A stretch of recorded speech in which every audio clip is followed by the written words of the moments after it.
Emergenza sbarchi, il Veneto in prima linea dall'accoglienza e la creazione di veri e propri centri profughi. Il governo ha scelto anche la nostra regione. Non ci sta però il presidente della regione Veneto Luca Zaia che stigmatizza la scelta governativa.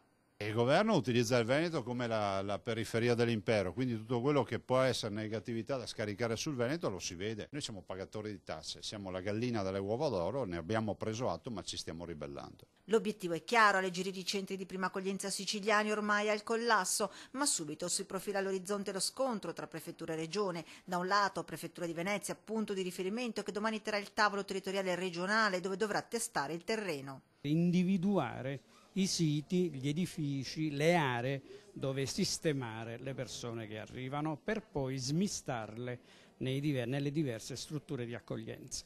Dall'altra la regione Veneto che siederà domani al tavolo e la cui posizione è perentoria. Diciamo che siamo contrari, la nostra posizione è chiara, abbiamo già dato, abbiamo oltre 500.000 immigrati in Veneto, a molti dei quali dobbiamo pensare, abbiamo circa 30.000 disoccupati, immigrati che si erano integrati e oggi non hanno un posto di lavoro. Anche questo è occuparsi degli immigrati, averne ancora non mi sembra una grande idea. Il prefetto rilancia, si tratta di centri di prima accoglienza con una capienza massima di 100 posti e specifica, temporanei, massimo 2 giorni e poi verranno smistati sul territorio nei punti di accoglienza e poi aggiunge.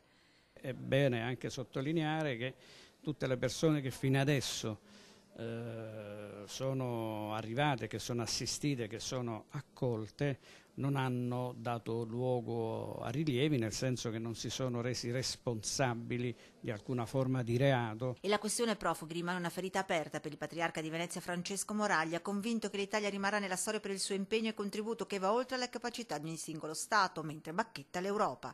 L'Europa che ci detta tante regole brilla per latitanza su una questione che è europea, ma prima che essere europea è umanitaria.